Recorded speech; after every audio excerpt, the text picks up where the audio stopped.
a couple of weeks from hell. I'm on this like crazy assignment right now, and it's just, dude, today we do this meeting because we're on this insanely busy road, working at like a hospital and stuff, like in this like massive hospital parkway, like this construction job.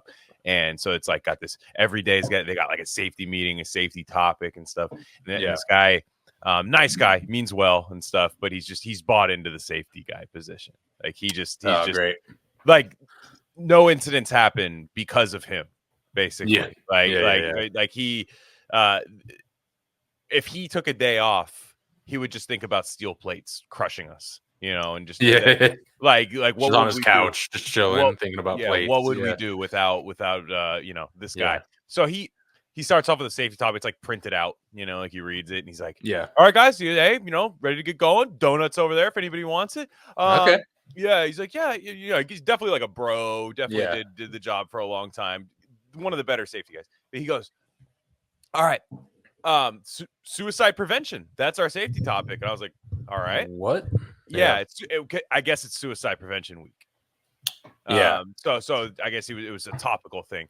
Suicide prevention. He's like, hey, look at your friend over there. Look at the guy to the left, to the right of you. You might not know he's suffering, and I'm looking, and it's just like a Mexican guy. Like, and he's looking at me, and he's not suffering. I don't think Mexicans suffer at all. There's a certain type that definitely doesn't. Yeah, like suffer. A construction Mexican. Like, no, there's nothing. They have like, I just don't know that they have bad days. It's weird, dude. Like, they are the same guy every day. They're happy, dude. They're happy guys. Yeah, a lot of time, dude. Mm-hmm. And so he's like suicide. Meanwhile, I'm hello darkness, my old friend. Like, I hate myself. And the guy's like, he's like, and if you need to stop, it is not. We do not stigmatize here.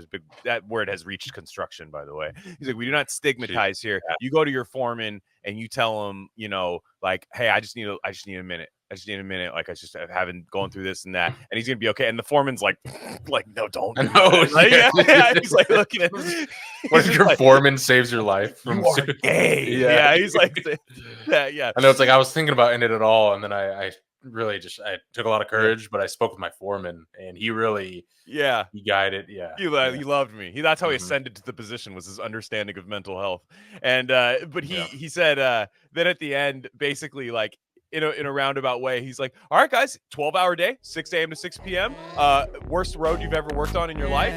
None of the equipment works. And, we have a deadline. So get after it. So we're just like, all right, I want to go. From the 5 to the 6, we be in the mix with that rare candy paint job on the whip. I need food for the kids, money for the rent. Fuck a lockdown, baby, I can't do that shit.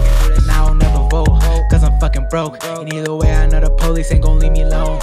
On a plane by the visit Glen Rock, need crypto, told me I should bring the Glock with me. So I packed up my piece and I'm sliding. Cause we might get caught up in a riot.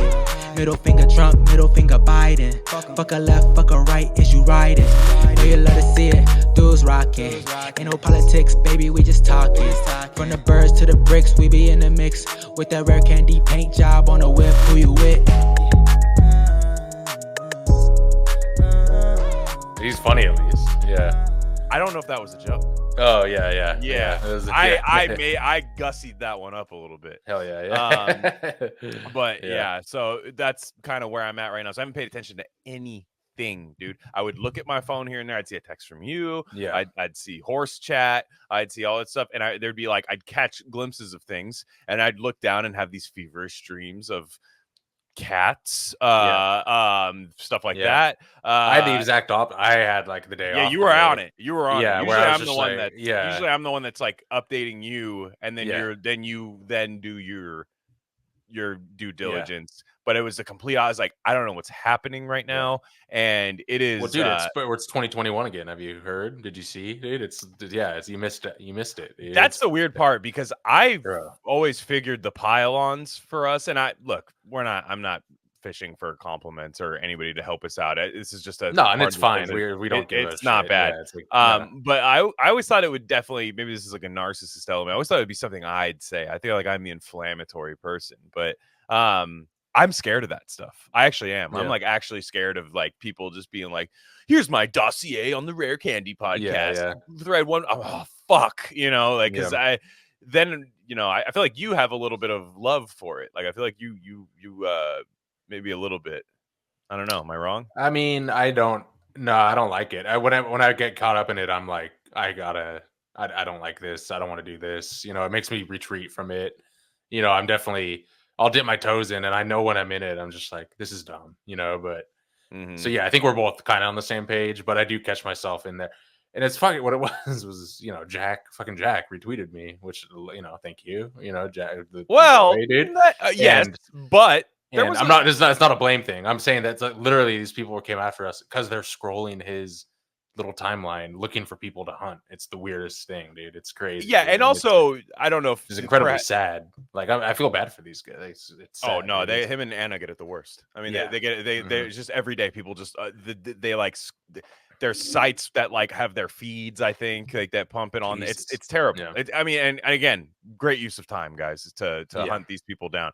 When both of their shows, I think, are magnificent and better than anything their haters will ever create. But anyways, what I also you kind of went semi-viral though. Yeah. That's what I mean. Like, you've had a week. It's not. You know that, which is like weird. Which never happens. Yeah. So it's a weird. It definitely. Yeah. The one that got like I think it was like 500,000, like little views. That was pretty crazy. Yeah, and you just had a lot. So, but what had happened was, there was a tweet, the viral tweet. It was it was like a Russian nesting doll of quote tweets. Of people reposting it, and this person had said, you know, we didn't have autism in the 70s or 80s. You didn't see people walking around with autism. Like, you just don't hear reports of it or anything. And then a well-meaning person, I don't think this person was doing anything wrong. I think they were making a silly joke. It's okay. Posted a Kate Bush video, the Babushka song, which I was just thinking about, man, it's like, man, women have so many fake email jobs like that. If Kate Bush would be a fake email job person in 2024, like if she had graduated from university in like 2018, like she wouldn't have done what she did. I think she would have just been like, she would have like just put together really peppy PowerPoint presentations and wasted all of her talent. So maybe because of her autism, but they posted it's a very silly video. Like that song, it's very quirky, very odd. Wouldn't say autistic though. I wouldn't say that. It's just what women do when they want to have fun. And they do quirky little faces and like dances. It's what they do. And so Kate Bush just happens to be very talented and among the and unfiltered too. For sure. And so you had said, well, this is totally just like a 4-year-old kid ramming his head into the refrigerator 18 times in a row. This is the same thing. Right now, that had an onslaught of puzzle piece, anime, trans, maybe. There's a lot happening here, which if the shoe fits, dude. I was gonna say, I was like, it's not disproving any of the theories I have. No onslaught. Steve Kirsch is on that too. He's like, look at the chart. It's right there, dude. They're on. He's like, it's so funny. He's like, I have it too. It's It's so great. I know that was crazy. Yeah, wish I was Amish. Yeah. But we're gonna get you right back to the episode. But I just wanted to let you guys know of a few other things we offer at Rare Candy Industries. We have a Substack with free and paid subscription options. Free subscribers get access to all written content. That includes Bob's Red Pill. That's the best thing going on the internet right now. Trust me. Paid subscribers get full access to our premium episode feed.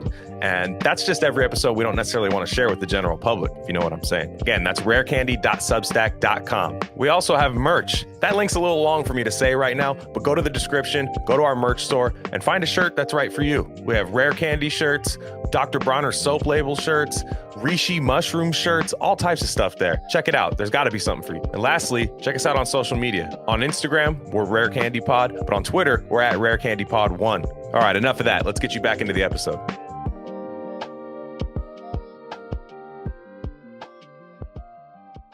And I want to say before going any further that I guess the person I was, and I don't like, it's never good. None of us like being, some people relish and like doing the mean thing. I never like that. No, and the person I don't even know the person that I was doing like respond, the whole quoting or whatever.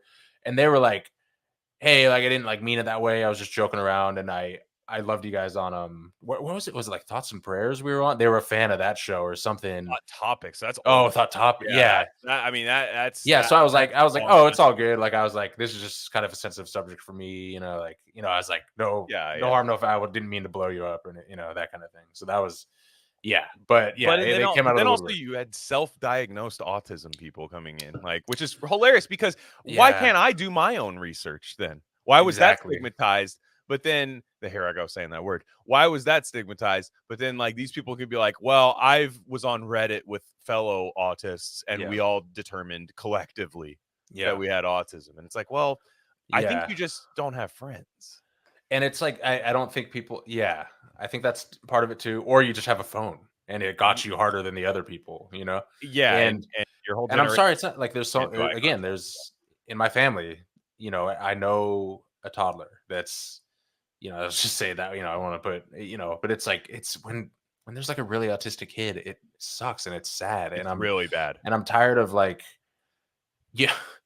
there's the public facing thing that you have to do, especially the moms, right? The moms have to put on the public facing thing, which I totally get. Of course. Right? I totally get. You're not going to be like do PR for the family. Yes, moms are going to be like, "Yo, this shit." They're not going to be like, "This shit sucks, dude. I hate this shit." You know, they're going to be like, glasses of wine deep with their friend, no kids around. They'll let you know how it really is. No, and not in like a I'm tired of this way, but in like I'm sad and I wish it was different kind of a way. Exactly. You know, no one wants their kid to wear the fucking helmet. No one wants their kid to, you know, not have a normal life, you know, like a functioning life. No one wants the love on the spectrum thing. No one wants that, you know. It's like, and of course, you know, and when you zoom way out and like look at it from the spiritual angle, everything is a gift. Everything happens for a reason. Souls choose every one of their experiences for sure. But it's also heavy metals in the brain that are causing this. Like, that's what it is. Dude. It's just like, if we could, again, once we get rid of the stigma, and I do think there is a stigma, not in the way they say it is, but once we get rid of the stigma and it's like, hey, this is environmental and we can reverse it and we can prevent it from happening. At least the severe fucking cases, you know? Not like the Neil deGrasse Tyson, whatever. That'll always exist. The Kate Bushes and things, but the slamming your head into a refrigerator 80 times in a row. We could probably prevent that from happening, and it would be good for every aspect of society, especially economically, family ties, you know, everything. Yeah. So right. No, I agree 100%. But the problem is they don't accept that there's anything environmental to do with it at all, which is funny because we're better at genetics than we ever have been before, and they haven't figured out dog shit about how to prevent it. So it's just, you know what I mean? It's like, right. And there's people in the comment that were kind of like on my team that were like, we're going to CRISPR this out of there. We're going to reverse it through gene. I'm like, we're not, dude. We're not. We're not. And you guys all have autism. The guys that are doing it. Like, the guys. Well, that's been our joke for a long time. There's always like the Twitter guy that's like, here's how I reversed my autism. And it's like, you didn't. Like, I'm sorry, you're still there. But bro, I look at Tao Lin's timeline. Exactly, and he's like, guys, I crushed it. Yeah. And then you look 2 tweets down. Yeah. and it's just like, I organized every chicken tiki masala recipe. Yeah. I put a Google map, heat map, and I did a radial diagram on how to the distance between each tiki masala restaurant. And it's which it's I don't want to be rude, but guys like him, I'll just say that much. How can you tell? You know, just Tao Lin, a guy like that, because I don't know. I just I don't know. More like Shaolin, dude. He's Wu-Tang. Yeah, that Shaolin monk. No, it's pretty tough. Yeah, the Shaolin monk, but it's pretty tough. It's pretty tough. Certain cultures, I feel like, to really gauge who's got it and who doesn't, because you're just like, well, you guys all kind of get good grades, and you guys all kind of, you know, And it's like, and look, I grew up a fucking weirdo. Like, I didn't have friends growing up. You know, I didn't. Well, thanks. There was, no, I'm talking, you know, from 0 to like 8. I'm talking, and even when I did, I was the weird one that could like control the play date and shit. And then, but even though when I was doing that, I was like, oh, I'm a fucking fag, dude. Like, I know I'm, I was like, I know I'm lame doing, you know what I mean? And I was like, I'm not gonna have friends if I keep doing this. Yeah, so it's rough. There's like this weird self-aware, I'm not going to have friends who eventually get mad at me for not wearing a mask. Exactly. Yeah, 2020. How unfortunate that that's going to happen. But yeah, the autism and the spectrum thing is so insidious, dude. The spectrum, it's so I know. It's so insidious because it takes away from the debilitating one where I don't know. This shit has to crumble in our lifetimes. It has to. There's no other option. Yeah, I don't know. We should start Crumble. I know the name's already taken by the Mormon Crumble cookie franchise, but like Crumble instead of CRISPR. It's like we're not crisping autism, we're crumbling it. CRUMBL. Yeah. I think that's how you spell Crumble, the cookies too. Yeah. They're gonna go bankrupt any day now, so we could pick up that domain. We could go daddy. Those Mormons are so crazy, dude. Like, when I found out it was Mormon, it was such a major unlocked thing. It was like understanding a book that you didn't on the first read. It was kind of Mormons. Are they into the boba game yet? That's my next question. It's not. I don't know how high calorie boba is, but Mormons eat exorbitant amount of calories. Yeah, because it's the only thing they can like really get high off of. Yeah, they get high off of, and then they're going to do like a 58-mile Eagle Scout hike later in the day and burn it all off. Like, it doesn't matter.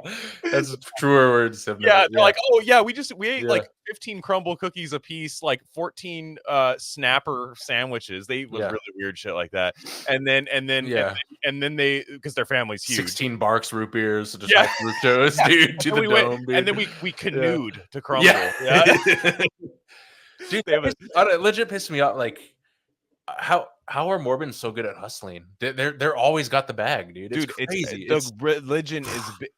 I think their religion is like normie Scientology in a way, where it's like it's not really like celebrity themed and like big named and stuff. They're rise. It's just rise and grind, and you literally when you die, you grind and rise to a planet. Exactly. Like that's what happens. And they just flipped it here, dude. All they do is they're like, look, come in through the Mormon church, do your mission, no pussy. Trust me, none. You will. I swear to God, it's gonna be fine. And then everyone's like, fine, soaking. They have their ways around it, and they get grants from the church. Like our boy growing up, we've told the story, but like he had an H&R Block. His dad had like an H&R Block franchise. Yeah. How he got it. Elder, Mordecai, I don't know, like Moroni or something, was just like, here you go, here's your money. And our friend's first job was dressing up like Uncle Sam, H&R Block, spinning the sign. We all called him gay. It was funny. And but he was like around tax season. And so it was just kind of, but I do respect it. Like, I think it's kind of sick. And I always thought they got a bad rap. It's kind of a South Park thing because nobody cared about them before that. No, and I'm not hating. It's what it is for me is, it's like, is going to sound wrong, because I do respect anyone that's getting the bag. I respect for sure, 100%. But when someone's like way dumber than you and they make like $300K a year, and you're like, fuck, dude, it's like, how this doesn't make sense, and it has nothing to do with your bag, but you're just like, bro, what the fuck, I'm not calling Mormons stupid. I'm just saying, that's no, same but feeling. I'm just like, you believe in like the dumbest shit. Well, it's the same way that my Mexican coworker can work 12 hours and just be fine. Because and I do think I am like smarter than him. I'm just saying, I just mean like the guy I'm talking about. Like, I do think that. However, like he's able to get rid of. There's so much calcification and like rust on me of that. It doesn't allow me to do my job regularly. And he's just like, this is fine. This is totally fine. Just keep on trucking. And that Mormons are like that too, because at the end of the day, dude, all they do is just crank kids out, and then like little league games. Like they don't have like Dostoevsky in the chamber writing moments. Like they don't have those. There's no time. There's no time. And it must feel good to have no stigma on cranking out as many kids as you want. Like our whole growing up, we were taught that was like an STD to have a kid. It's like literally like teen pregnancy. Remember how bad? Remember teen pregnancy? Like it was literally like the scariest thing in the world. And like half of my friends had like drug problems. I know. In high school, like legit drug problems, and they're just like, oh, but I didn't get that girl pregnant. Which again, you don't necessarily want the guy with the drug problem to. I get that, but I just mean it was like drugs will help you, but it will help you with that teen pregnancy. You're on your own. No, they kind of flip it. They're like, don't have sex, follow the rules, and then find your one, and then crank it. And it's like maybe there's something there, you know. I'm just saying, yeah. And it's always this like super yeah. curly haired blonde girl, and then For you're sure. just like, damn, that fool just fucking mashes that, dude. Yeah. Yeah, Yeah, like dude. it's like a Ruth Langmore from Ozark. Like it's just like that type of chick. Yeah. Not her How do you remember personality. the last name, dude? That's crazy, dude. Yeah, I couldn't remember that. Gun to my head. I couldn't. have a Yeah. really good memory. People just don't know Yeah. that. I have the And opposite for of somebody that, who's yeah. been smoking weed since like 13, I know. I don't forget. Dude, Mhm. here's the crux of my life. Here's the quandary that I'm in right now. Is I have a couple times I've done this. I have a schedule. I've written the dates down. I don't know what the current day is sometimes. Yeah. So I'll miss something, and they're like, "Oh, didn't we say it?" And they'll be like, "I'm like, yeah, I thought today was Thursday." Yeah. And they're like, "Oh, it's not." I'm like, Yeah. "Oh, shit." And Uh-huh. then or it'll be like one time, shout out to the boys at Art of Darkness podcast, killing Yeah. it. Bowie Hell yeah. episode recently. I was supposed to, it's on our feed. It ended up happening, but the Apocalypse Now thing, a little behind the scenes. I wrote down, let's say they said the 11th. I don't remember what day it was. They're like, we'll do it the 11th. And they're very organized. Those guys are just like super organized. You could just tell they just have calendars and stuff. You could just tell. And they, and I was like, yeah, the 11th sounds good. And in my head, I just said Saturday. I didn't say the 11th. I just said Saturday. Because I was like, Saturday's got to be the 11th. Yeah. Didn't happen. I was at the Matt McCusker show with Jared Klickstein that night. And I was just like, damn, dude. That sucks. Yeah. Like I fucked up. I flaked like real, and I hated myself for it. Yeah. Mormons don't have that problem. No. Or if they do, they don't like dwell on it. Like they're like a deer. They just live in the moment, like without any, you know, it's like an Eckhart Tolle. They're going to a planet later, dude. The planet, exactly. The planet is where they will like really. They're like, I got to rule this planet. They got the planet. They got the planet in the planner. Yeah. Nothing else. It's just like literally one page planet. Like, you know, we're coming up next. Yeah. So which is a cool respect. You know, it's kind of like, hey, something way beyond further when you die. This is something waiting for you. Even if it's totally fake, even if it doesn't matter what it is, that's like probably a good mindset to have 100% in general, even if it's fake. And maybe it's not fake. Otherwise, like South Park, like, oh, the Mormons were the ones. Everyone else is going to hell. The Mormons were the ones that. Remember that? But yeah, it's like that's. Yeah, they're so nice about it. They're just like almost like feel bad. They're like, I'm so sorry that you're not going to go to this planet with me. Like, I'm so sorry that you're going to go to the gay planet. Yeah, and die and burn. I don't know what happens. I actually don't know what happens to the failed non-Mormons, the non-Smithites. Like I don't know what happens to them, but I can't imagine it's great. Because if you get excommunicated from your church, there was a whole arc in the show HBO's Big Love, which I think is the most underrated HBO show ever. Yeah. Where the wife gets excommunicated because she gets a little rebellious, you know, a little, and she gets excommunicated, and it is like it seems like executed is how it very. We should watch. Actually, my buddy up here, a photographer at our wedding. Oh, okay. He filmed. He provided his video services for his friend who did a whole documentary on Joseph Smith and Mormonism being influenced by psychedelics in the early years. Of course, it's a great documentary, and it has the main guy and then these three guys that kind of defected from the church, and they are all on the spectrum. Let's just say that, but they're hella smart. But it's a great. We should watch that and pod about it because it's actually a really funny documentary, and it's like I would watch it. It's like Joseph Smith. He would do these lectures when it was first getting going and getting popping. You know, he'd do these lectures that were the start of Mormonism, basically. And he'd be like, "All right, I'm going to drink this brew," and no one knew what was in it. And he's like, "All right, we're going to wait 30, maybe 40 minutes." And then we're gonna talk. And then he was just getting high as shit and waiting for the trip to come on. I can see him being like someone asking a question. It's like, so Joseph, I just can't wait to wait. Stop it. it. Yeah. Stop it. Yeah. No, ma'am. Yeah, you may not. Well, no. And then he's like, I'm just waiting for the fellas. spirit to flow through me. You know, it takes about 40 minutes, and it's like it's literally a shroom trip. You're gonna rush the spirit? Yeah. All right. So I was convinced. Yeah. Excuse me, rushing the spirit. Excuse me. Yeah. Oh, you in a rush? It's Sunday. We do all day this. Fuck yeah. Exactly. It's crazy. So another thing we didn't talk about that happened somewhat recently was the soft fluoride disclosure that happened. Yeah.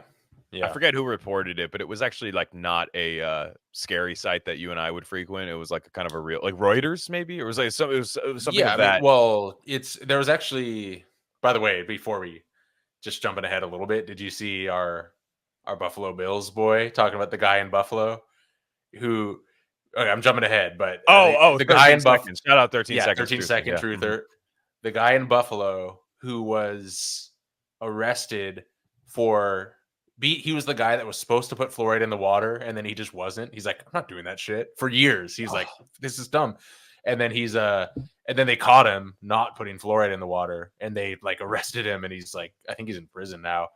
And his name, OJ. Buffalo OJ. I was like, dude, yeah, dude. I was like, come on. Power move to still use the abbreviation. Exactly. Because you did that's such a strong name that you just don't hear anymore. Yeah. And, first of all, and it's like I'm like, we should be making statues out of this dude. Like straight up like just bronze in the fluoride waterboard him. Yeah. Yeah.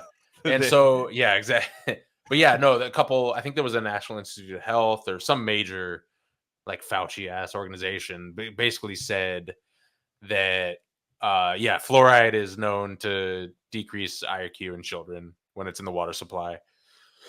And there was another thing like 5-7 years ago, maybe 5, I don't know. There was another Harvard meta study where they found the same thing. And again, you can be like, look, Harvard's saying this. For like, well, obviously we don't trust Harvard, but everyone else does. So it's like by your own standards. Yeah, I can't show it to the person that loves Harvard. Yeah, like, exactly. That's the problem with this whole thing. Is they're like, the Harvard? Yeah. They're like, it's not Harvard, Tech, Harvard Tech Institute in Des Moines. Yeah, exactly. Yeah. But yeah, we've known for a long time again. And it's like, why did all the crunchy hippies know it 40 fucking years before everyone else did? It's like, it's crazy. It's like, and the Portland people is really funny. Oh, so tell them about that. Yeah. Well, I think we might have talked about it with inversionism just slightly, but I don't love the guy. We were jumping. So I don't think we focused. By the way, we have been touching the third rail on dumb leftist like COVID type people beliefs lately. Like we have been absolutely slaughtering them, dude. They're flailing, dude. They're flailing right now. I think when we've been slaughtering it, but it's funny when they stumble upon us. Because I do view it as kind of like a milestone a little bit is when they find you, even though it's scary. Because they're kind of like the elder ones in Lovecraft and like at the Mountain of Madness, where you finally find like the elder ones and he's walking through that kind of like montage area of all that stuff. But they're just like these weird goblin like squiggly creatures, and they're just going like, I don't care. Yeah, and it's like, all right, cool. Like that's what they are. They're not like good people. They're not. And I feel bad. They obviously have a lot of like issues stemming from school or childhood or parents or something. But it's like they're not in a good space. They're very nihilistic. They're very Malthusian.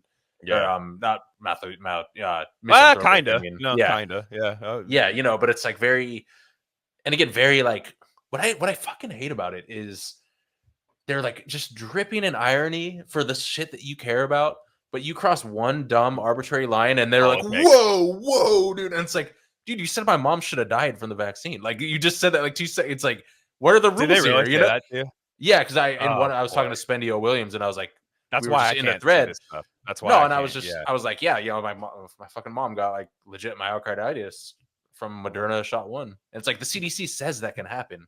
And they're like, you should have fucking died. Oh, it's a coincidence. Someone just linked the Wikipedia page to coincidence to that. I'm like, oh, sick. Oh, okay. Yeah, that's great. 100%. It's all they're allowed to like come after your fucking damaged mom. Yeah. Like vaccine injured mom. But it's like, but they're like millions have died from this. And you're gonna, and it's like, yes, I'm gonna call bullshit on a lot of this. Also, like you bring they'll be like, you still care about COVID. Like that's the big thing. You still care about that? And I'm like, what? You just wear a mask in a plane. What if I brought up George Floyd, which was the same year? I know. Yeah, exactly. Yeah. Do you still care about that? Yeah. Yeah. Like, what if I brought that up? Oh no, like how would not even and then it then it turns into like Howling Mutant had a really good tweet one time where he's like he did like the when you do the asterisk like to do an action where he's like leftist spins the chair around like cool camp counselor and sits down. All right, let's get serious. Let's talk about it. Yeah, exactly. Yeah, that's exactly what happens, dude. Every time, and it sucks because the problem is, I will give them credit. It's a good tactic. Yeah, it's definitely a shitty cause. It's for a shitty cause, but it's a really good tactic because you really can't win. That's the thing. Now you can win because we are right. And I think we have a we're really fun right. show. Yeah. They call us like a lowly podcast, whatever. They do the thing. You have a podcast, you're gay. Ha ha ha. Yeah. Retarded. You have a podcast. Great. That's fine. Great. However, if you get any kind of credit or love, it's Peter Thiel funding it. So it's like, Yeah. oh, okay, cool, There's whatever. no way to like, win, there's yeah. no middle ground. Fine. All that stuff is, draped in a compliment in a sense, or at least an acknowledgement that like you're worthy of the pylon. But the pylon is a pylon of paper cuts is what it is, and it sucks, dude. And it's like, again, we're all losers for like being caught up in this whole I know, because you can't though world. You can't not. That's the problem. But I'm not as much a loser as these people. I'll tell you, because dude, it's like I can't imagine being an adult man and doing like 2017 Chapo memes, like epic, like it's just like just the naked guy or the fucking, I'm like, I know, you're like, are you just tweeting this from like your gross apartment and you're like 30 years old? Like, I have a feeling it's a very clean apartment. Like, I have a feeling it's a very clean, like pristine, almost like scary clean kind of apartment. That's really normal life, but that's like their thrill thing, and they think it's like actually something that would get them in trouble. And it's not. Yeah, it's not. That's the whole thing. It's the whole thing we talked about. It's not the podcast isn't out yet, but shout out to the pod we went on like last night. That was great. And we're just like, it's this thinking that you're doing something, getting the thrill of it, never really having to pay for it because it's not that big of a deal, and everyone knows you're going to support the current thing in a sense. So it's like everyone kind of lets you do that. There's like maybe a like the people that were in your autism replies, maybe they push back a little bit on that whole like calling someone a retard or something. Other than that, you're not going to run into any issues. And I guess whatever, that's enough time on those people. But we were talking about fluoride. With fluoride, we were talking about it with inversionism and all that. But like the Portland doesn't fluoridate, right? Their tap water, which is of any city, I would guess it wouldn't be that one. That's me crazy. too. Because I looked it up. There's a by county. Do you still drink it? No. Okay, smart. Okay, I'm just saying that. No, dude, I'm 5-gallon RO, dude. Team RO, dude, all day, dude. I crush the RO. And I, but no, I was a shock, and because all of it has chlorine in it too. That's another thing. So that same thing, because I would look. There's like some shitty government website where it has by county everything in Oregon. Multnomah County, no fluoride. Most of the Oregon is not. And they voted. That water was so beautiful in Multnomah. If they put fluoride in it, I would straight up Aaron Bushnell, dude.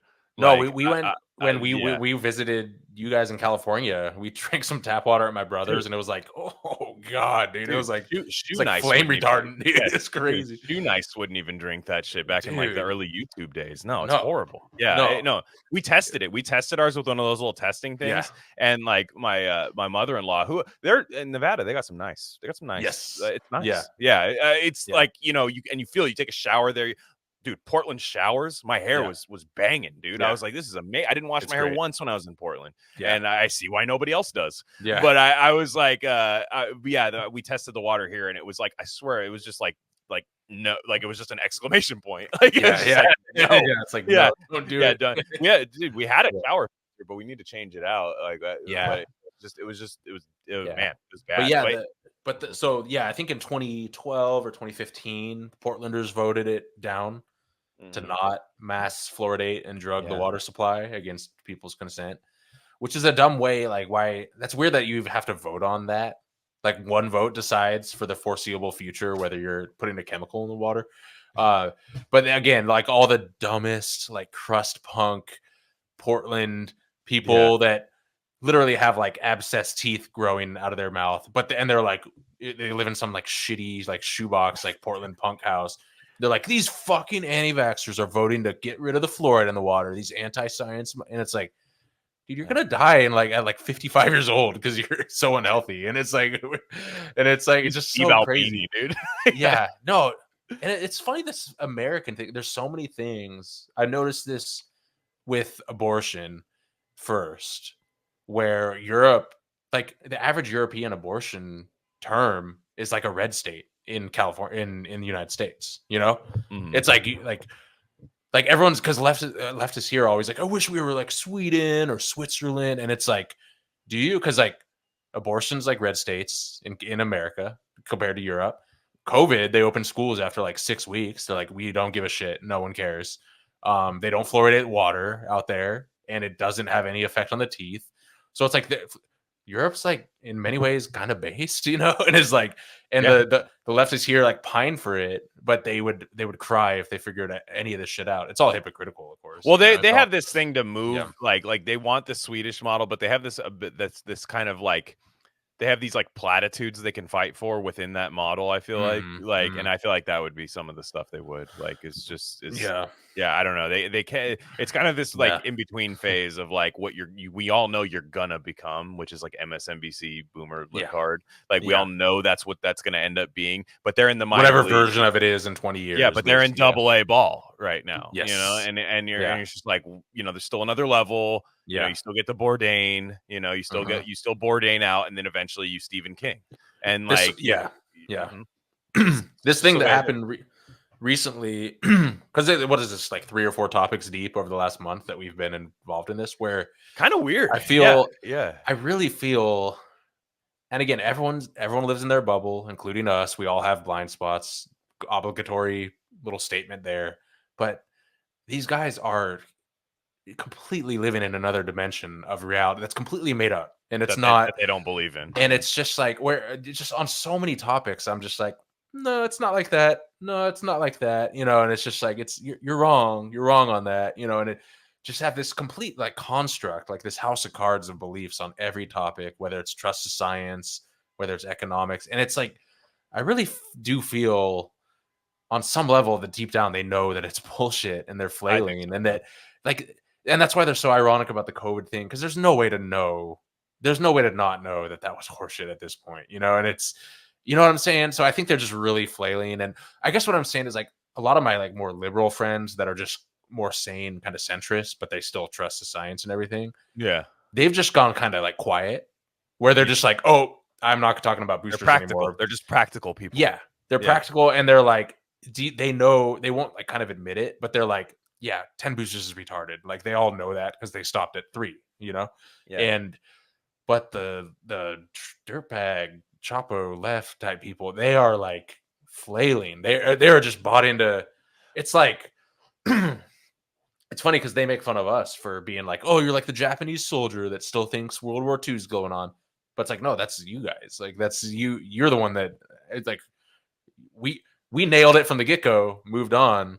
Yeah. You guys are like still living in like 2019. There's no Bernie Sanders this year too. They're having a Bernie Sanders. There's no Bernie Sanders this year, so you kind of have to not endorse Kamala. You'll see these things. They don't know. They don't explicitly say I'm voting. They don't put the coconut. They don't do any of that stuff on online. However, anybody who kind of comes out against like a certain thing that Kamala would support, they're on it. They're on it. So it's this kind of soft endorsement where, again, it's the safety guy, where it's like insulating everybody from everything. It's tepid and half-assed too. It's so, you know what I mean? It's like it's not real. It's so, that's the thing. That's what this is, isn't it? I was going to ask you. Like that's basically what this is. It's, they can't be caught supporting the other guy, but Kamala's like the villain, and honestly, they have points, on like fucking dumb locking up truant parents and shit. But now they have to vote for her, and it's like, whereas like we don't have to, we don't have to pretend. I want everything in my power to not have her be president. Like I can't stand her. Like my whole thing, my litmus test is like, and you don't have to like the guy or listen to him or whatever, and or think that he's some messiah. But if you missed the Jimmy Dore train as a leftist, I don't trust you. If you think that guy's like a bad guy when he's like just like a Russell Brand dude now and talking about how he's not bad, dude, he's just cringe. Yeah, exactly. That's that's the thing. That's why is he response you'll get. But no, that's the response you'll get. And there's nowhere to go from there. It's like, so you don't think he's cool? Okay, got it. Yeah, it's like, the problem is he's not cool. Yeah. So it's like, Wilt Menaker is cool, apparently. Yeah. I know. Yeah. I don't know. Yeah, but apparently, I don't know. Maybe he's not. Dude, it's like it's like it just won't die, dude. It's just like a weird. Yeah, they can't. It's so strange. But and I hate to make this like, look what's been happening to us, but it does. It is around the core tenets of the pod that have finally kind of popped out a little bit. And, you know, look, we've had some big guests on recently, you know, and people who get it a lot worse than we are, they come on here and then people go, wow, they hosted this fascist on, you know, this Armenian woman who's funny and cool, you know, wow, oh man, let's get them, you know. But again, it can't look that coordinated. It can't. It has to look grassroots, just like you know, anything else that gets done by that side. But you know, like again, it sucks. I do fall for the COVID never happened thing. I fall for it every time. I've been falling for it. They were doing they're like, get over it. It never happened. Because they'll say like, oh, what, you're mad that Applebee's got closed for a month? Actually, yes, I am. That was an overreach. By the way. It's like it should have never happened. Yeah, literally, that's too over. That is too strong of a response for what this actually was. Yes, I am. Yeah. So yes, I mean, correct. And that's the way I fall into the trap of being you facts and logic them. I do, you know, and I'm like, yeah, you know, I have the lists and charts and shit, and I'm like, and I know it's like they don't care. Dude. They have pig poop balls JPEG for you. When you do that, it's every time like, is what happens. Yeah, and that's the thing is like I'm you know I facts and logic it. And maybe I'm just doing it for an observer, for some impartial, maybe someone's looking into the conversation. And because I know there's 10% of these like Chapo listeners or dirtbags or whatever that will come to our side of it. Like they will see that, like, I don't want to be like that. Because I was once like that, you know, where in 20. Yeah. And I was like, and I remember being on like message boards in 2018 and being like, wait, you guys trust vaccines? So like, oh yeah, man. I'm like, oh, I was like, they're literally the best. Yeah. And I was like, I didn't like quite, I was like, one day I'm not going to be a part of this, whatever fucking gay group this is, you know? And I realized it then. So but I fall for the trap and, they don't really have they're just not, I just don't trust them, you know? No, I just don't. It's just weird when they appear. It's just weird when they appear and go after like the same group with Jack, of people. Dude, with Jack. I loved his rant, dude. I fucking right. Dude, he's right, dude. It's like, it's like, I hate the irony shit. No, I hate the willingness, the kind of the idea to just kind of like be nothing, to kind of just float, like be a gelatinous kind of like floating thing, and or just like flowing. It's just not. Exactly. And you just never have to stand on anything. Like you never have to defend yourself. Which again, that's the lowest T thing you could ever be. That's what I said in one of them, where I was like, I honestly respect the hyper N95 librarian woman more, because at least she has like she really believes what she believes. Yeah. You know, where she's like, she legit thinks school air should be filtered. Maybe it should. I don't know. You know, and it's like, you know, she has like a set of principles that she's following, even if they're maybe misguided.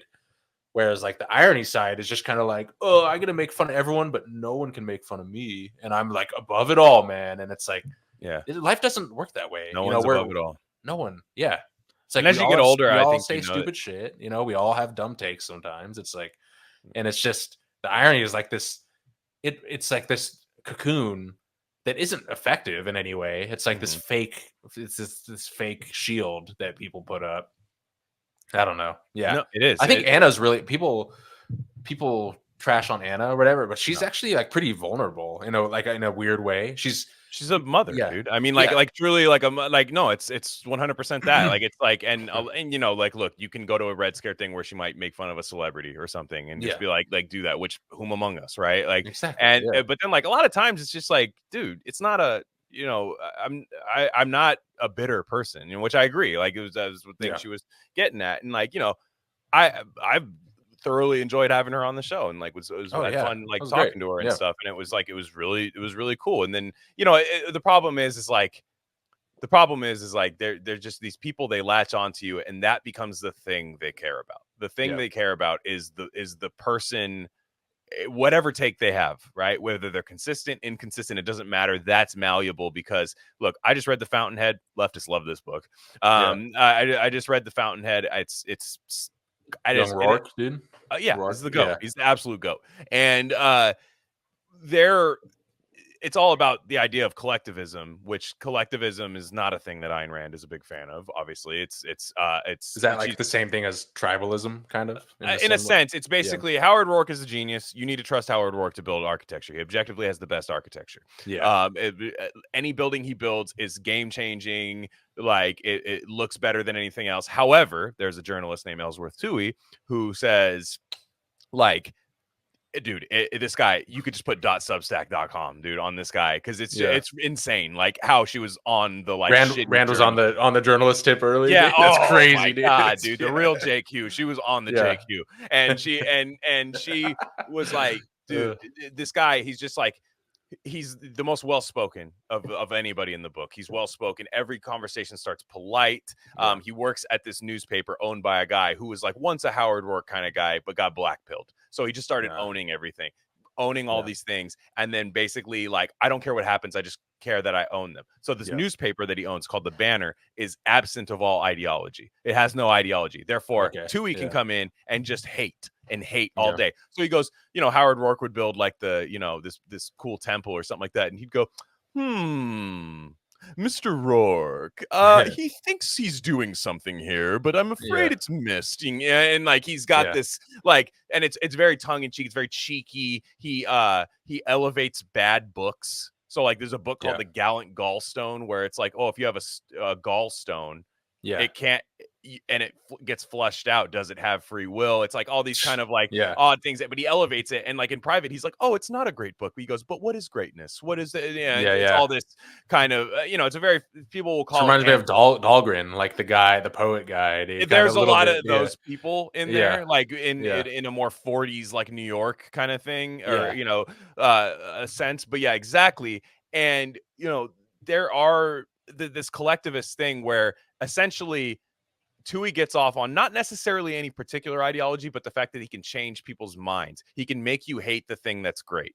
He can make you say the thing that is objectively right is wrong. It's and like that's that exactly. He is the psyop. And that's what a lot of these people do, especially on the internet, is they will create a consensus reality. They will create this kind of thing where, again, if you log off for a little bit and talk to people, you do have to do that because you need to realize like, okay, this only works on Twitter. This only works there. However, you do eventually see 2 years from now, people just having like leftist stuff, you know, like kind of like, and it's kind of, unfortunately, it becomes the kind of mainstream take for like guys that want to be decent fucking people. Where like they're just like, oh, I'm like chill and I just want to be, which is what people hate on us for, is like fake chill. Which, you know, like is kind of like they're doing this thing where they're pretending to be normal, but secretly Peter Thiel is like, and they it's like, and here's the thing, like, first off, I'm just gonna say it right now, there is a collectivist backlash, a collectivist hating against Horson. And to that, I say what we always say: a world without Horson. I don't think so, dude. I just don't think so. I do not think so. In fact, I know so. So you got to be Howard Roark. You got to be Howard Roark. When you know you got something, you got to stand on it. And the best part about Howard Roark, and I'm going to do a full-on thing about the founder. Don't worry, guys. I have a huge thing planned for it. The thing about Howard Roark is he doesn't respond to haters at all. And that's the fantasy part of it. Because you're like, damn, I can never be him. And he's Himothy, dude. He cannot, he cannot, like, people will go, Howard, they're trashing you in here. This was your friend. They're saying that he was like, that guy wasn't my friend. I don't know that guy. And it doesn't matter. I'm going to build that shit tomorrow. They're like, you're going to lose all your contracts. He's like, I'm going to build my shit, dude. Doesn't matter. That's how you got to operate. But we can't. But we can't. And part of like putting things out is the response. A lot of times, like, we don't build buildings.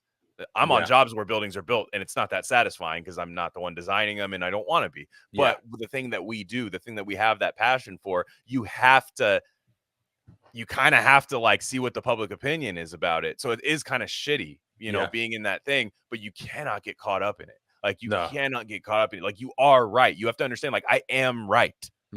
And there is a gaslighting thing that happens to where a weak low T person will say, man, maybe these fucking retards are right, you know, like maybe, and it's easier to become practical instead of ethical, you know. Well, what's that 4chan, you know, like I think even Elon's been posting the 4chan texts, you know, the screenshots where with the famous one where it's like, if you're low T, either as like a man or just collectively women, where you don't filter things through, is this thing true? You know, you filter, and if you know, this is just like a pet theory but like it's just like a block of text. And he's like, you don't filter it through, is this thing true? You filter it through, am I going to be cast out from the group if I say this thing publicly? Right. Whereas if you're like, you're kind of immune from that. There's a lot of interesting research into that, where if you give like dudes, the NPR thing is crazy, dude. The thing, did you see when in the chat, I posted about that? I don't think so. I don't even know why they released this, dude. NPR, all the NPR male famous anchors, like talk hosts, got testosterone tests, and none of them cracked 300, dude. None of them, dude. And it's like 500. It's like kind of low average, like 8. I would, if I had to guess, like you and me over under, you and me on a good day, maybe 850. Thousands crushing it, whatever. 3, dude. Like if you're below 300, you're like. You're like, you need, the doctor will be like, you need it, dude. And none of them cracked. You're so gay. Dude, the doctor yeah. And there's a whole like NPR bit about it, and they're all joking about it, and it's like dude, and it's crazy. But they'll give dudes like that tea, and their views will change from be like, oh, COVID was gay, they'll be like shit like that, and it's so. What do you think Me Too was actually for? There we go. You know what I mean? Yeah, like dude, that's what it's for. Like when they went after Dave Portnoy, I think it really clicked for me. And everyone's got their Dave Portnoy take. He's a childless, dog owner, pit bull owner, like that. But again, he's a bro, dude. He's an absolute bro. If you don't think you can vibe with him, that's a you problem. In my opinion. Like if you can't pass the that's like my Jimmy Dore test. Same thing with him, dude. If you go on if you're gonna go on like a pontoon boat, Lake Tahoe, and Portnoy's there, and you're not having fun, like you have to go back to the lab and figure something out. Exactly. Because anyways, like when his Me Too, we covered it with Jack the first time we ever talked to Jack. His Me Too was just like this girl. Obviously, the New York Times was trying to like take him down. He was about to sell his company to like Penn National Gaming or something like that. And there was a big smear campaign happening. And he basically was just like, run it. I don't care. Like run the piece. Like I know I'm wrong. I know I'm right. I have receipts for like all the accusations. Like it'll make you guys look really stupid. And this is when he was going on Fox News, like Tucker regularly and stuff. So he was just an easy person for a New York Times audience to just be like, yep, he raped that woman. And there would be a woman that was just saying like, yeah, he was like really violent with me. He like threw me down and like locked the door and stuff. And oh no, but he was like, she would send the texts about like, just these random things where he was like, fuck off, bitch. Like, I don't want to talk to you and stuff like that. And then like, he was like, oh yeah, I'll send you the uncropped one where it was just like, I miss your dick, daddy. Yeah. He's just like, all right. He's like, if you think that's, and then of course, big brain, like, actually, when a woman's raped, sometimes it can. Like, what am I supposed to do with that information? Yeah, exactly. Situation happens, like to a man's brain, you're like, if your T is, they say that like we're supposed to be like, oh, okay, that makes perfect sense. So if she loves my penis, okay, all right, yeah, exactly. Like it's not like it doesn't have the exact opposite effect of what they think it'll have. I'm just gonna be Elder Zosima and Brothers Karamazov and just hang out in my little cellar. Exactly. Because I don't want to rape anybody. And but from the 5 to the 6, we be in the mix with that red candy paint job on the whip. I need food for the kids, money for the rent. Fuck a lockdown, baby, can't do shit.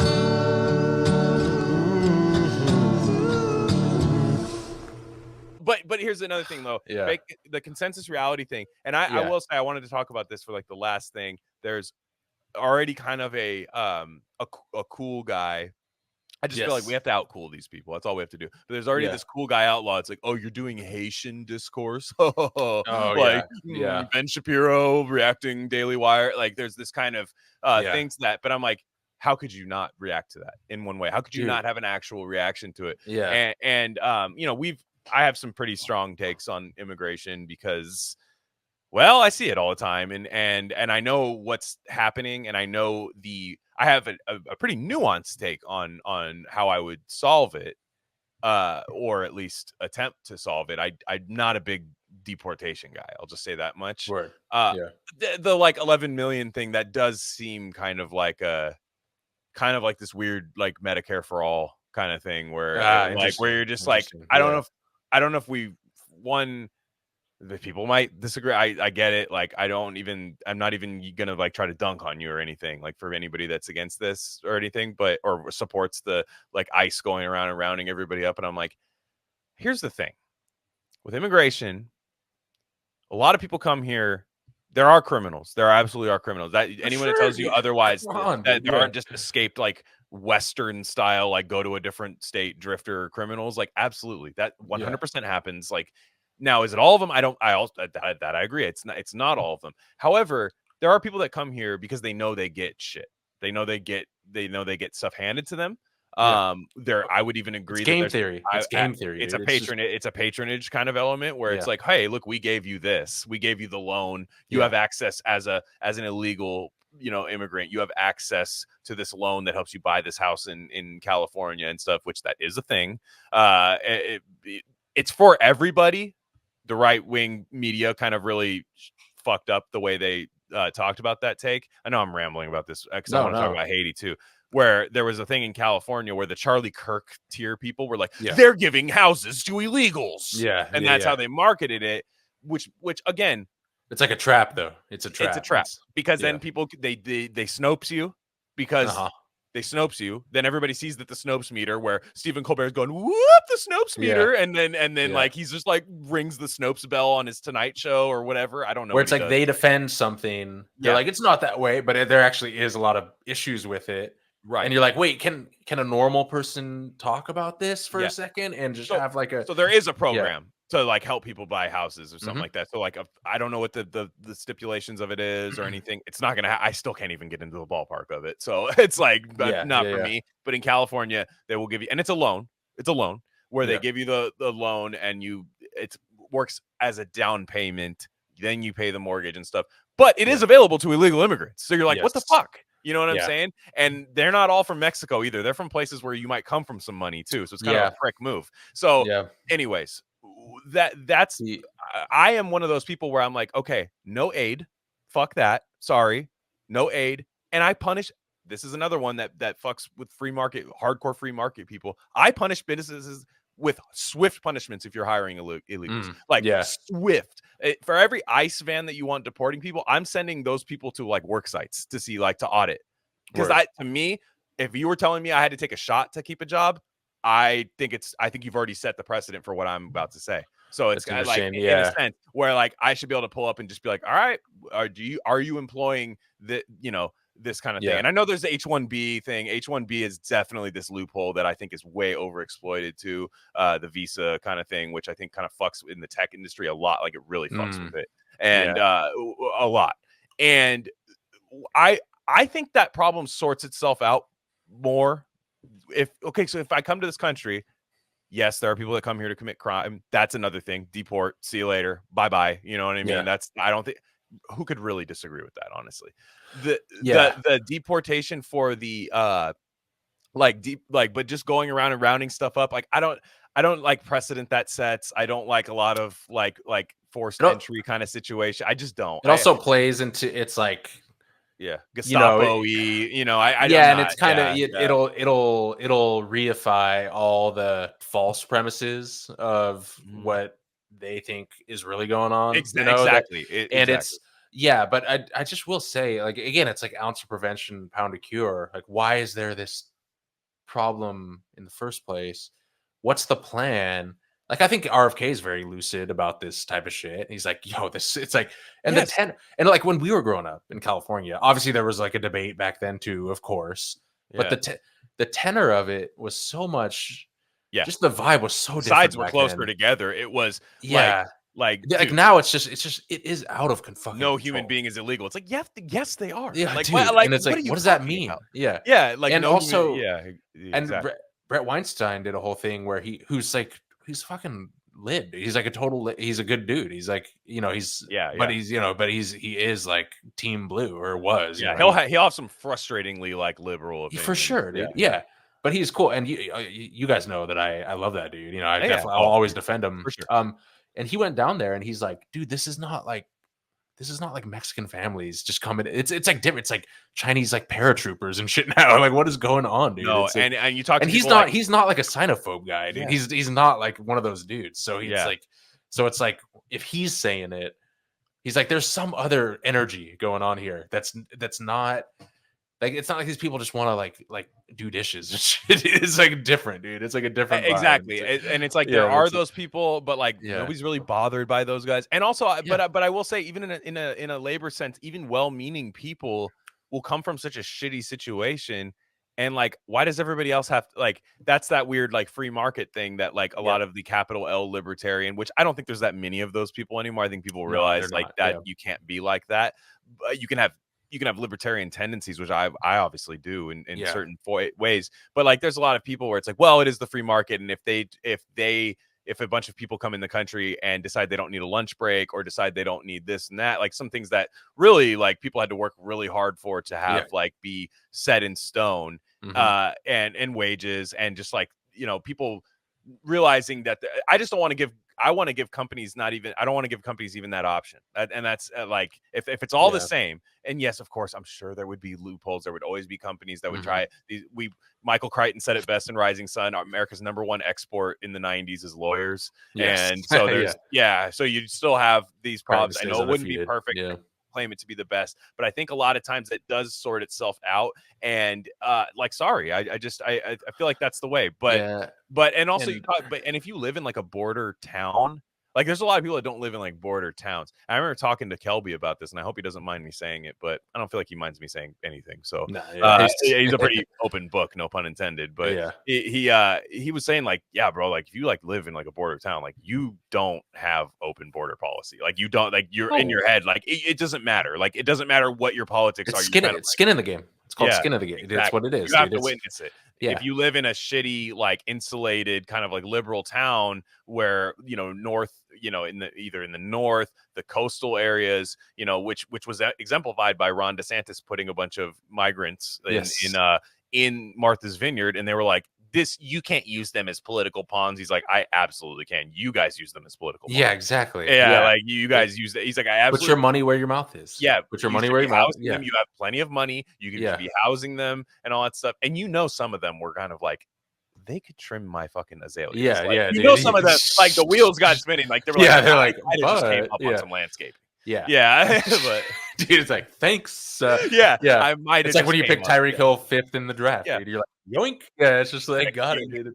My whole thing with liberals and Democrats, what's the plan? Because the current plan on paper is unlimited entry and turn them into legal citizens. It's like, is that that's really your plan? Like, that really is your plan forevermore? Forever. Yeah.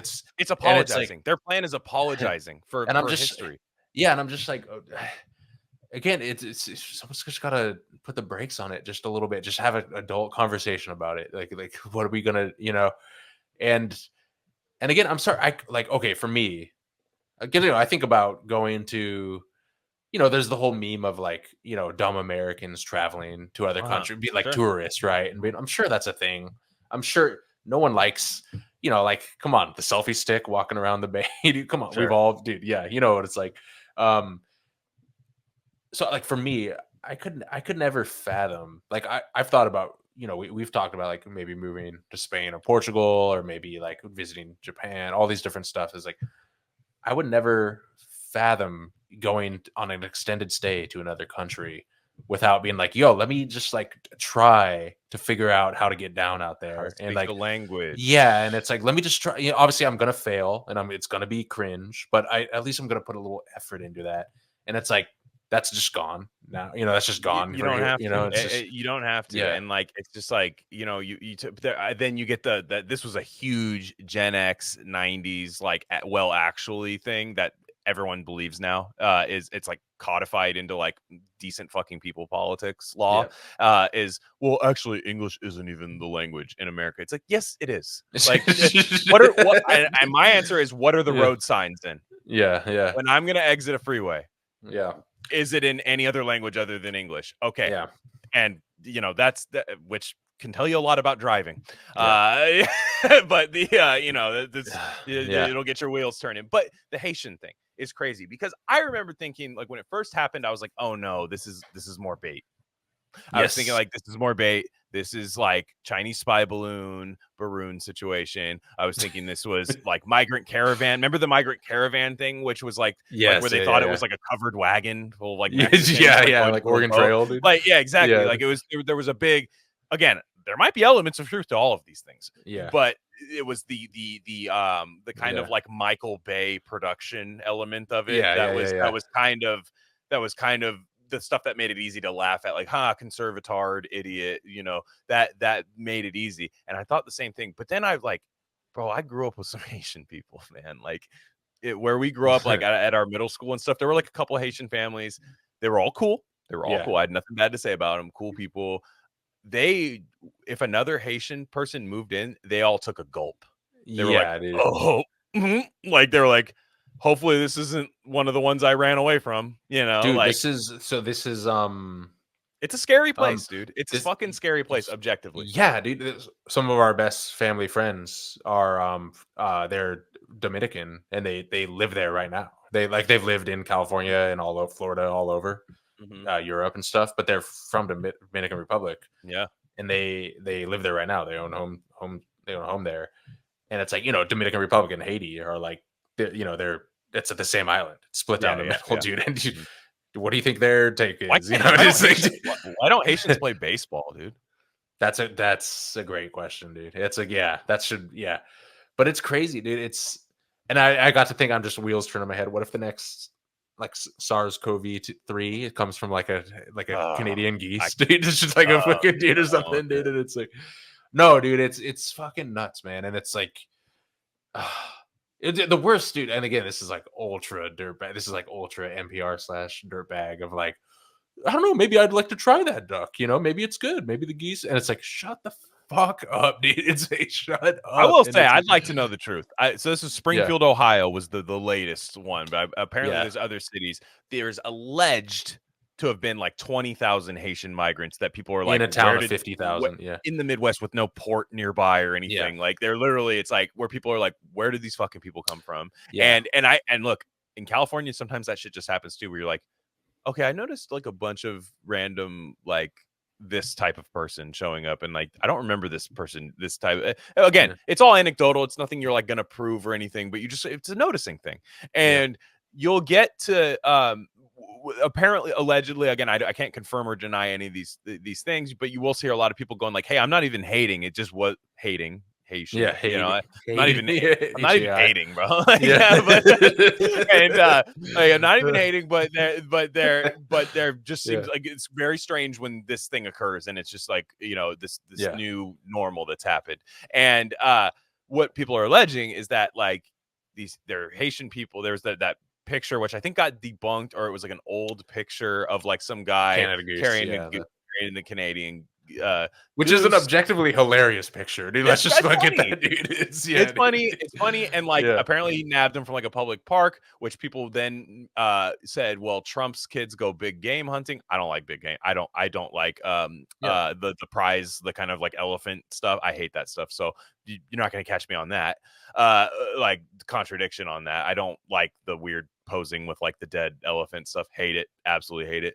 But they're saying it's the same thing. I'm like, it is weird though. Like if you were playing with your kid, right? Like let's say you're playing with your kid, you're like a well-meaning leftist, $15 an hour and a union, like just all those platitudes. Like you're that guy, and you're playing with your kid at a park, and you just see a Haitian guy just nab a goose out of the water and just look at you, and then we just don't do that here.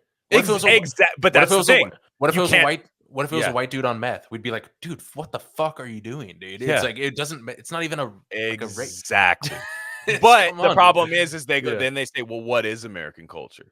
And then you're like, not that. Yeah, exactly, dude. And it's not eating fucking cats. So, and then again, that's the big thing. Trump said it at the debate too, which was funny. He's like, if someone stole my cat, I would fucking murder them, dude. I love my cats so much. Literally, John Wick is about that. Yeah, 100%. And I mean, his wife, which they all love. They all love that movie too. The exactly. Exactly. But it's John Wick. It's like because he's just like a sensitive, like, I just don't feel anything anymore, man. I'm gonna Yeah, shoot yeah, all yeah. these Asian people, Yeah. and Asian. but I'm thinking I'm shooting this Asian guy. Dude, stop Asian hate. I thought Stop I thought somebody has to have done Stop Haitian Hate, man. Yeah, like, dude. but like that's the thing. Yeah. You have to be able to have a system where I'm not saying death penalty for these people. I'm not advocating for any sort of widespread, like, any of these massive things. There, I understand that there's people on like Twitter who have like frog avies that will like be like, you should, do X and X and X and X. To We've never been. I don't do that. shit. So if you want to group me with those people, it doesn't work. Sorry, but we've always defended like California Mexicans. Dude, we love those guys, dude. They don't do that. Yeah, they don't do that. We love they those literally guys. They're don't. the best. Like They're literally the best. If you prepared them in perhaps a torta form of Canadian goose to other knowledge, they are eating it. I'll try the lengua at the taqueria, dude. It's like, come on, dude, a little burrito. Dude. It's aesthetically a wrong thing that just doesn't happen. And it's like, dude, like, I don't even think, like, I remember like fucking T.O. was dancing on the Cowboys 50-yard line. I remember dude. Watching and that somebody live. just ended that, dude. Yeah. They ended that. And it was like, who was that? Was it like the linebacker? It was that like a just ran special out? teams guy, dude. Yeah, it was just like, I'm sorry, dude. This is my shot, dude. Yeah. Lose yourself started playing in his head. Yeah. And like so with me, there's another thing, like, people are eating house cats, right? I don't know how prevalent that is. However, you can see plenty of like Reddit posts. It's Reddit, I get it. But there have been like plenty of Reddit posts like 2 years ago, like 3 years ago and stuff. They'd be like, hey, like, I'm pretty sure I saw like a Haitian immigrant guy just like munching a cat in an alley. I'm not racist. It was fucking weird though. Because again, I bring up this documentary a lot, the Don't Fuck with Cats documentary. What if a Haitian guy is doing that? It's fine. It's weird, dude. It's just complete. That was the guy vacuum sealing cats. It was very strange and scary. Oh yeah. Remember that one where the guy was like making videos of like vacuum sealing cats, and then but I still thought that the meta horror of it all was all the women, and we're like, we are on a message board and we found it through like this image search, and I'm like, they're gonna treat like a racist joke in the same fashion. Yeah. So I was like, this sucks. Yeah.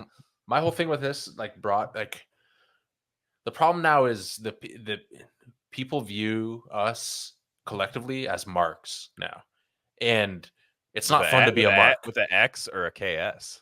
That's a great fun. Yeah. KS is what I meant. But exactly. But but you know what I mean? Where it's like people aren't coming here like, oh, it's not like fucking Ellis Island, like with the cat. Like, I'm gonna start a new. It's like no, we're gonna fucking like, yo, we can get like 10 grand if we go there right now. It's marks, dude, and no one likes to be a mark. But then there's the apology. Then there's the apology thing where it's like, well, the Haitian Revolution, right? France, slavery, and all that stuff. I'm like, do you think the Haitian guy taking the goose out of the pond it's just like I fucking hate Napoleon. Yeah. Like, you know what it reminds me of the Tuskegee thing, where they're like, oh, you know, Tuskegee, and it's like this guy that doesn't want the vaccine is not thinking about Tuskegee. He just doesn't. Guess what? I didn't take the vaccine because of Tuskegee. Exactly. Guess what? Yeah. You gonna call me evil? Yeah. I could call you racist for not. How dare you? Yeah, exactly. No, but I thought the Tuskegee Airmen. I always thought the Tuskegee Airmen and the Tuskegee experiments were the same thing. By the way, I thought they were experimenting on pilots. What's the Tuskegee Airmen? They were like a famous like World War II, like I think like spy. I don't know. I might not even be World War II. I might have been Korea or something. But like it was like a black Air Force regiment kind of thing, and they were like, Spike Lee did like a retrospective kind of like on them. Like these guys didn't get enough credit. But I was thinking the whole time, I'm like, when do they give them syphilis? And it didn't happen. It was a different thing apparently. Tuskegee's not all one thing. Go ahead. Well, the weird thing about immigration too is it's weird because people have kids, right? And so immigrants will have kids, and they generally will, especially if they go to public schools and stuff, and especially if especially in like places like the Bay where people don't really care about race and stuff, like maybe some other places do, which I do think is a real phenomenon. Where you know, kids will adapt to the culture they're raised in. You know, they might be like, yeah, I'm Haitian or whatever, but I'm just from the Bay now or whatever, right? And so it kind of is this tricky thing where, you know, even 2 generations deep, people will change, but also like at what, like, will they, you know, like what, you know, the parents will die, like things progress one funeral at a time kind of thing. I don't know. I'm just thinking out loud here where it's, you know, you would hope that people would adapt. And again, like that's the question, what is American culture? Exactly. Right? But it's that does the heavy lifting. Yeah. But also it's like just just taking aside that question of who should be here or not or whatever. It's just like our nation is clearly not doing well now, just in general, vibes wise. And there's no plan. Yeah. I mean, some people will argue there is a plan to just basically everyone's a Democrat on a patronage system. Again, it's the Jack Mason thing. We had that sweet spot of where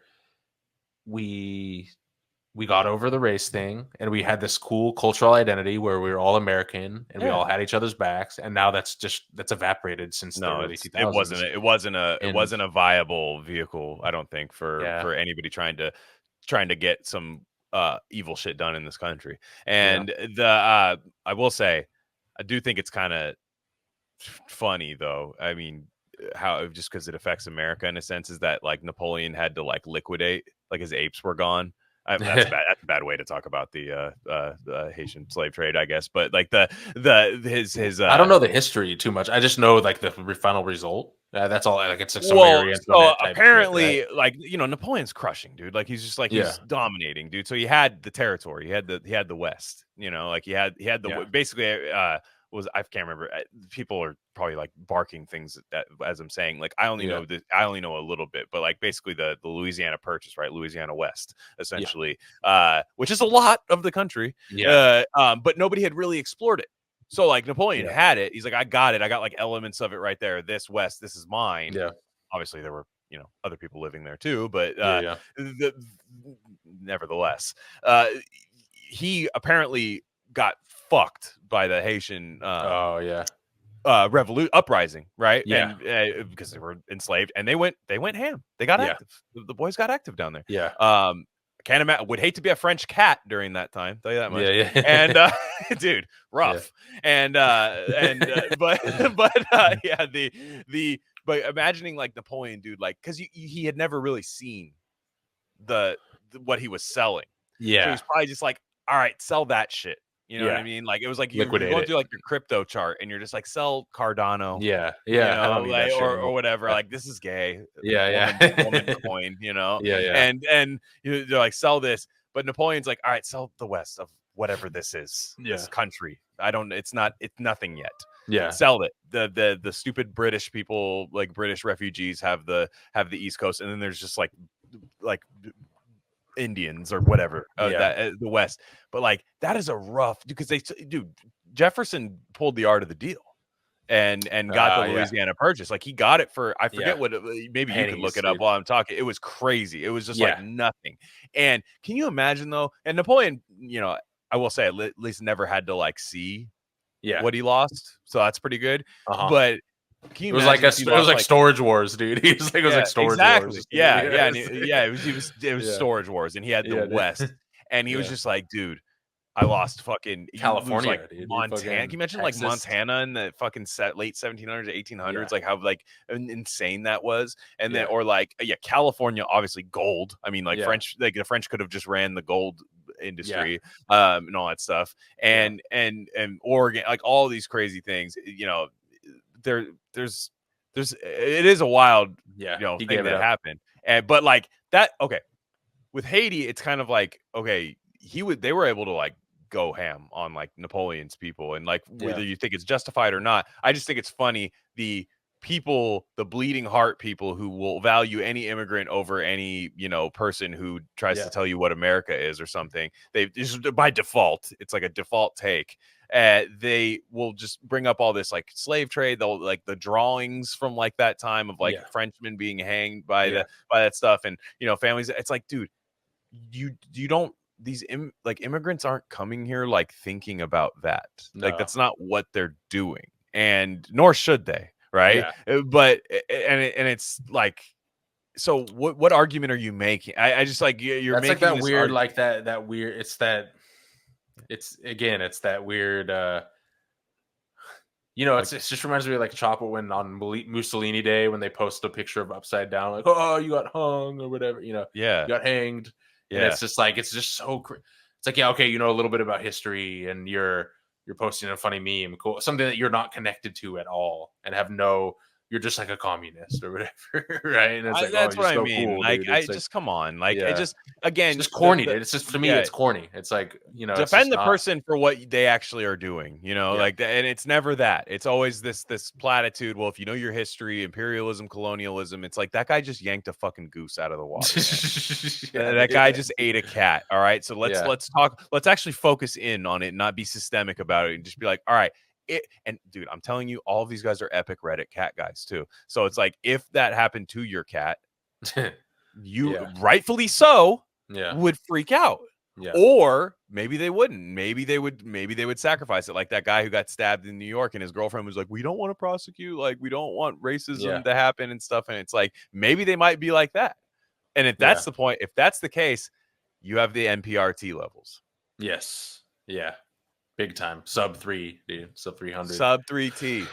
Yeah. You're a 3 tech, dude. You're just a 3 tech. Yeah. But it's just so, I don't know. It's so, again, everything is just so fever pitch because I remember this debate when I was a kid, when we were in middle school, and I was kind of like, okay, it just seems, whatever. And that's the funny thing about like conservatism is people will make, in the like in the early 2000s, people will make fun, like liberals will make fun of the conservatives and be like, you guys are overreacting, see, blah, blah. But then like 20 years later, here we are. And it's like, okay, so were they right or were they wrong? It's like, how are we just on this treadmill continually? And were they seers? Did they predict it? So you should always give credit to the people that predict shit before it happens, right? That's my whole thing, is like the worst kind of intellectual type predictor smart person is someone that doesn't give someone who actually predicted reality their dues, even if accidentally, right? Yeah. Like when I remember, like when 2 years ago when we were first remote viewing the NFL, and I predicted the Commanders to upset the Eagles, and everyone's like, dude, are you fucking kidding me? Guess what? They did it. It happened. And I'm like, what now? It happened. So you want to take this as a way of bragging about your week 1 remote viewing? Dude, that was so. I was actually going to ask you off the pod, but now that we'll just do it right here when everyone's listening. I want to start doing your. Well, I did. I agreed. I did in the Discord. I did agree with. You did agree with the. I said all of them except I even thought Baltimore was going to win the late window. So actually, let's hang on. Did you didn't agree with 100% of them though, right? I know you did for the late window. No, I think let's I did. See. No, I think I did. Let's just go through it real quick. This will be fun. Right. But I do want to go. I do want to get your picks. Okay, and just do it right now. I'll do them right now. We'll compare them. Hang on. Let me. Let's get this dude. Let's see. Yeah. No, it's exactly what you had it right. I was like, I actually agree with remote viewing this week. I said all of them. I agreed with every single one of them. You did Baltimore, right? I did, and which was did you do Philadelphia? Yes. Yeah. All right, let me just copy and paste it. Yeah. Mm-hmm. I think I had Lions and Chargers. I think too. Yeah, you did have. You had Lions. You had Chargers. You had Seattle, right? Yes. Dallas. Yes. Tampa Bay. Yes. Oh yeah, I picked them in a survivor pool. Yeah, an actual survivor pool. Oh hell yeah. San Fran. You had San Fran, 100%. Right? Yeah. I mean, it was those were. I agreed. I was like, and I said that before. Ooh, so here's a good one. Carolina. This week? Be honest. Yeah, no, like from the first. No. Yeah. No way. No. Oh, Carolina, New Orleans. Yeah. Oh well, I picked the Saints and Survivor. So yeah. Yeah. Okay. Yeah. Miami. Yeah, you had Miami, right? Houston. Mm-hmm. I didn't want to pick. I wanted the Colts. Yeah, New England versus Cincinnati. I had the Colts. Excuse me. I did have the Colts. Oh, okay. Hang on. Let's see. Miami, we're gonna start. Yeah, Miami. I did. What, Cincinnati? I did. Or no, I did, but I wasn't confident in it. Yes, I did have Cincinnati. What about Tennessee and Chicago? That's an interesting one. I had Chicago. Yeah, Chicago. Okay. Arizona, Buffalo. I picked Arizona. Oh, I did. They gave up the lead for sure. Yeah. No. Pittsburgh, Atlanta. You're a Kirk guy, so I did take Atlanta. Yeah, I lost that one. Yeah. I think that's all of them. Yeah. Okay. Cool. So, but then give me. Okay, right now, give me 6 games right now this week. Just give me right there, and then we'll compare this, and then you can drop the remote viewing thing in the Discord of what it. I will pick 6 right now. Buffalo and Miami. Buffalo. Okay. That's a hard one. People are. That's a hard one for remote viewing. That's upper mid. That's the upper mid of the AFC. That's hard. Each other. Yeah, and anyone can win that game. And the people that are viewing that's Thursday night. That's Thursday night. That's tomorrow. Yeah, the people that are viewing that's the one I've looked at so far. We have 2 different images, and people are literally picking out perfect elements from each one. So it's hard. It's like, how the fuck do I? And by the way, guys, if you're new to the show, we do have an influx of a lot of listening shows. Yeah, we have remote viewing full episodes, so you're like, what the hell are they talking about? Look in our things. I don't remember what they're called. Deborah Lynn Katz, Sean Hazlett, as our guests, and we've talked about it a lot. You have writing about it. I think it's your first red pill. It's about that pill. Yeah. Let's do the night. Hang on one sec. Let's do. Oh yeah, Atlanta, Philadelphia, Philly. Okay. Let's do Houston and Chicago. Houston. Thank God. Yeah. Let's do. So those are the night games. Let's do Indianapolis and Green Bay. Indy for sure. No Jordan Love. Yeah. Let's do. God, some of these suck actually. No, it's actually a pretty crazy parody thing. Yeah. Rams, Cardinals. I like the Rams. They're not favored, which is odd. I know. I want the Rams. Yeah, same. Yeah. Okay. 1, 2. Let's do one more. That'll make 6. Yeah, I like 6 back. Yeah. Oh, Cincinnati, Kansas City. Man, I want to be different on this. Like, I want to think Cincinnati's going to uprise. Me too. But I'm going to go KC. Word. KC. If RV sees Cincinnati, I might bet it. Just as a thing. I'm not confident, but I am going to take KC. Yeah. All right. I'll get the rest later. But then we'll see. Yeah, for sure. It'll be interesting to see. Yeah, for just pure NFL knowledge versus pure blind.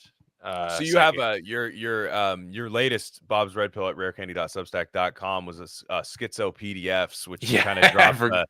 You kind of dropped a kind of a glossary almost, or like an index of kind of why you think the things you think, and maybe some of your more controversial takes that people go like, man, what the hell is that guy talking about? You did give some source material there. Now there's some interesting stuff there where you talk about remote viewing. Who's this Neville Goddard guy? Everybody that said base like Neville Goddard. I've never heard of this guy. Yeah, so I found him on Reddit. Dang, you'll be happy to hear. Wow, Neville Goddard. So there was like this big, there was a few waves, especially in America, of because it's like it's the religious freedom country, right? Especially back in the day, that was the big selling point of, that's where like Protestants or Calvinists, or not Calvinists, but just all these random offsets of Christianity came and set up shop, because they're like, so that energy's always been in America. And then in the 20th century, in the early 1900s, there was the big like mentalist mind first, kind of the first like law of attraction movement, right? Mm-hmm. Where it was like that your thoughts are powerful and they can adjust your reality. And it wasn't called like law of attraction back then, but that was like, there were early authors and speakers and stuff that would do that. So Neville Goddard was one of those. I think he's from Barbados originally, but he came to the United States, and he's a big Bible guy. And I think he was like a professional dancer, which is kind of weird. He was like he's like a professional, like back in the day too. Yeah. So it was like when you could be straight. Yeah, exactly. Yeah. And so anyway, he just was obsessed with the power of the mind, and his whole thing first of all, he's a big scripture guy, and his whole thing is like the Bible is just like a metaphysical manual for how to. He's like, Jesus was teaching people how to use their powers. Like Jesus explicitly said, don't be amazed by what I do. These things and more ye shall do. You can surpass even me, Jesus Christ, in your abilities if you know what I mean? Which is kind of like in modern Christianity, you have to be like, Jesus is king, he's the guy, he's like we're like beneath him, and Jesus never really said that. He wasn't that type of dude in real life, according to his own words. I don't know, maybe you have a different take or something, but I mean, but I do think I don't think the real Jesus Christ, I'm going off a tangent here, but I don't think the real Jesus Christ wanted to be a superstar. I think he was a socialist who loved immigrants. Yeah, exactly. And hung out with prostitutes and lepers and didn't stigmatize anything. Yeah. Well, I mean, I think that is like a Reddit kind of take, but I do think there is some element of Jesus was a teacher and he just wanted to teach people how to use. Guess who also doesn't discriminate against any of those people? Priests. Exactly. So I mean, it's like it's not like a novel take to say that, but it doesn't mean Jesus was like open the borders. The LGBTQ book club at the library is good. Put heart. To Kill a Mockingbird is banned. Please, it's banned, even though everyone's read it. Come on. Yeah, but so anyway, Neville Goddard, his whole thing is like, I'm gonna read the Bible as a metaphysical manual. Sure. For stuff, just basic, the stuff I know, at least, the basics. He has tons of heaters and deep cuts from the Bible, but like his, Kingdom of Heaven is within, all the classics and stuff are basic. So his whole thing is, if you want something in your life, and he's writing this way back in like the 50s, maybe before, I don't know. Mm-hmm. It's like, if you want something in your life, you have to live in the state as if it's already completed and here now. And you have to feel the way that you would have it, but just basic law of attraction stuff, but he kind of has like a very like easy way of understanding it. And, you have to feel the way that you feel now, and stop putting it off into the future. So that's the work that you have to do to change realities, basically. And his whole thing is like, 3D is just a reflection. Nothing here is really real. The real thing is your inner state, just basic stuff like that. So his whole technique, if you took one thing from him to actually do, it's like when you're drifting off into sleep, you're drifting off into a unique form of consciousness that is different from waking consciousness, where you can really leverage that and live in the feeling state of your desired reality as you're drifting off into sleep. And, and so if you just do that last thing before going to bed, first thing in the morning, instead of just running on autopilot and thinking about your day or just going off, you consciously guide yourself as you're drifting off into sleep. You will start to see your life change. And he's like, you can test this. It doesn't have to be like, you don't have to wish for $1 million right away or something. So his big test is like do this as a test. When you go to bed, think of the feeling of climbing a ladder. Feel the rungs on your hand or the way the steps feel as you're climbing it, and he's like, within a short amount of time, life will force you onto a ladder and you'll find yourself on a ladder in real life, in 3D life. And you'd be like, whoa, that was creepy. That's like, I've done it. I've done that with other stuff too. Like a blue feather or stuff like that, where you can test like the law of attraction and really kind of hone in on that kind of stuff. So he's like, once you test it and proof it, then you start doing bigger things, and things that you want. And of course, no matter whether it's, money or relationships, whether, as long as you're good with God and you're, doing it for the best good of all, there's no reason why you can't have all the stuff you want, but you have to live in the feeling of it. And you have to do it in a way where your subconscious is fully bought in and you're not just lying to your conscious self, where you're not just saying, you're like, oh, I'm rich, or I'm married to this person, I'm married to this, kind of thing, where you're just lying to yourself all day long, and where you don't really believe it. You have to fully buy in, that's his whole thing. He was just an early law of attraction teacher. But yeah, there's always people that know who he is. He's kind of like an underground cat, and he's not that popular.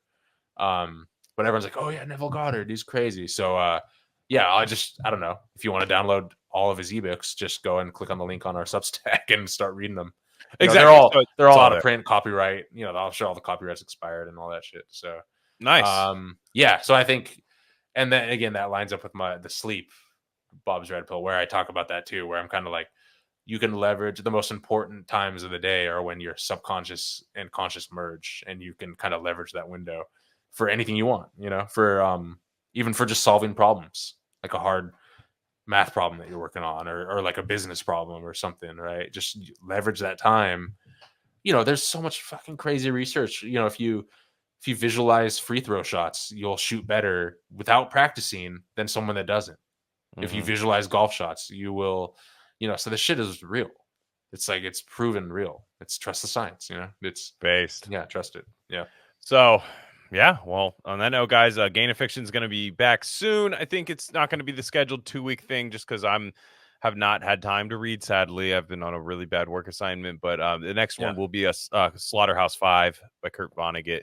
Got some good friends coming on for that, and we're also going to be doing an audio drama of.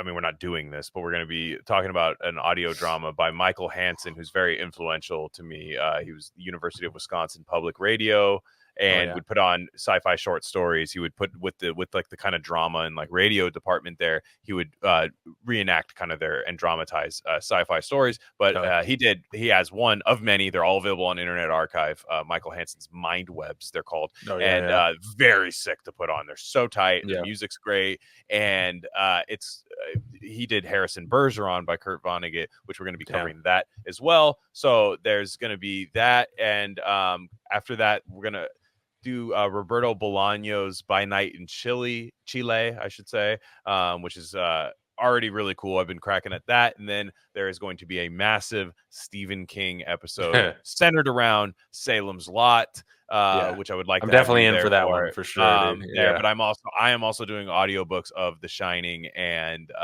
Pet Sematary, because I want to get back into my 7th grade Stephen King mindset.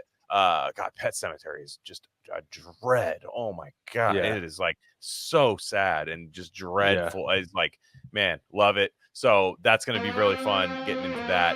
There is the new HBO Max movie for Salem's Lot coming out on October 8th. So that'll be interesting. So again, all that's available at rarecandy.substack.com. Go ahead and check it out. There's free and paid options.